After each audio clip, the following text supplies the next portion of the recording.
Hi ma'am, ngasi makeup se no makeup look hai doi na traga natural makeup hai doi re ko. Yam na yang na tau na khoi gi mafam da matam sam na lik na leiba ko. Karam hai na yang na tau na minute 10 muk 15 muk ki manung da karam hai ni ki ni ha bu do ngasi yang minerasti. Aduga ngasi makeup se som na pam ja pham da sum tau ba yai ko kaim kai de. Yam lai ba madi yam na su cham tak na sum phaje ba makeup oi gani ba ko. How resi do di mayam ahan ba da moisturizer tai bi ro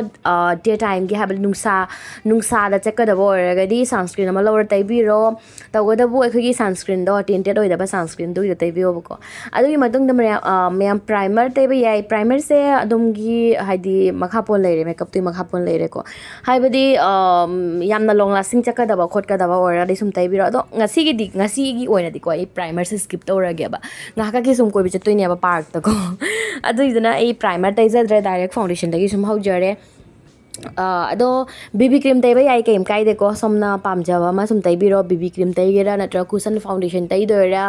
concealer na sum tau doira ko apam bai matung ina sum tau biro agi wendi ko foundation je khajitang lawraga ahan brush handok chare aduga brush na sum blend tak thok chare sigi forever 52 gi foundation je si je khajitang ai khoi gi ठीक ओइदना को मासे खरा full coverage ओइब foundation ने बा दुगी दोना ने अखोगिना brush ना blend तौ मतम दा हानि नुंगाय बा हाइदारे अगी ओइना दिको खजितंग क्रीम ओइबा खजितंग ठीक ओइबा अखोगी प्रोडक्ट सिंग जे ब्रश ना ब्लेंड तौ बसने हेन नुंगाय बा हेले बा ब्यूटी ब्लेंडर दगी को अदुगी दोना इना ब्रश ना सुम ब्लेंड तौ जरे काइम काय दे सोम ना हेना मोंग ना सुम तौ बिरो अदुगी मतुंग दा हुजिक क्रीम ब्लश मा तैजरे अदो अइना हुजिक तैगिबदो क्रीम ब्लश ना टेको हाइबदि लिपस्टिक तगी अइना ब्लश ओइना सुम सिजना जबनी काइम काय दे दोम गी फम दा ब्लश काय कक लैतबा तारगा सु लिपस्टिक अमा लौरगा दुम ब्लश ओइना को सुम सिना बिबा याय सेट तौरनी माइ से फजना थुंगना बलोइना अदो मैं सेट तौ जुमा मांग दे खुगी मिट मथक अमा मिट से यांग ना तौना खुगी क्रीज लाक पनेबा हाइदि मिट से सुम हाइबदि sorry kup to kup sin tau bani na ko yang ta na crease lai da na ko adu gi do haibadi correct lai ba haibadi kai hai ni concealer do kai hai ni mari ching pa hai da re ko foundation concealer kai ka tumit matha ka dai ba sing do sum mari ching pa adu gi do set tau ji mang da han mata phajana brush na blend tau bera mo adu gi matung da powder na set tau bi ra ba ko hauzik set tau bu su loi ja khre pisum amu yak charani Miss Clary sigi pisum yak na basna sum yak charani pisum se ngo maya makeup ki matung ni khona pisum se yek ka ne ba ngasi gi makeup se yam chamba makeup ni na pisum se habadi yam na su yak chal laroi agi le jari ba shape se sida sum follow tawraga ahang batang da ko sum mention biramani ba ko aduga sum loi jare hauzik eye makeup amu hawresi aina uji uchagi ba color do kai color no khajang light oiba brown color do du do lawrani lawraga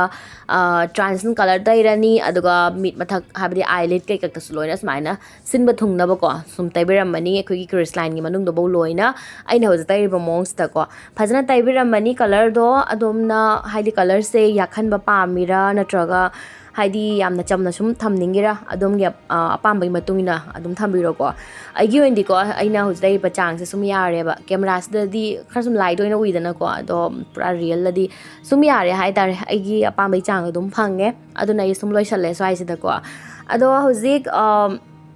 nose contour muk tau jagre aduga blush amuk thajare eye makeup se loidri ko da matang sum tau se ba ko ngasi gi eye makeup se ko ai gi kurti gumba adegi hari any ko num jaga sum chana ba makeup ni hai dar khajitang ai khogi liner habdi eyeliner ka yek pa pam da ba khot da ba ko do ita smai sum tau bio ba kajal lam lo biro black kajal lam ka ko kai gumba kajal haidi black se tai ba pam draga di brown kajal ra so ai kaim kai de ko aduga ani mak lai ta ba taraga di khogi eyeshadow palette amadagi ko brown color black color yaw boraga di aduna sum tau ba yai ba ko ahan ba smaina kajal se yek thok chare ba adugi matung da ekhoi kajal se khajitang ekhoina smudge to biram ngane ba ko khajitang blend to boy khot boy tawna sum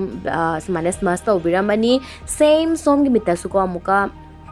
kajal se apply tawraga amuka smudge to jare ba adugi matung da khajitang ahan ba tai gi ba color do brown do adugi khajitang yaksan ba medium brown color ama laure lauraga ai tai mongs da smile sum tai biramani amuka phajana blend taw biramani aduga mit makha da kajal lek bayai same mit mathakta blend taw gibadawna brown color ama lauraga blend taw bayai agi ondi ko ai dumai na ngasi sa tawroi ge icham cham sum thammagi ai na ko mit makha da highlighter ama laure highlighter ama lauraga ko khajik mit se pomhan boy kai boy smai hum taw biramani ba khajitang sum tai biramani ba season mit se yang matam yam fresh oi ba duga mit se khara sum lau thok na uya ba ko hauzik mascara ama laure Maybelline gi si mascara se sina ba nungai si lauraga mascara phajana tairaga swais da sum makeup se laure ba faces Canada gi makeup fixer se lauraga phajana chai jore aduga maya makeup se swais da sum laure season final look ado mayam ngasi makeup se pambi bata raga di video se bo like share and anoba changbirak porgana subscribe to biramo mathang amuk unarasi nasi gi bye bye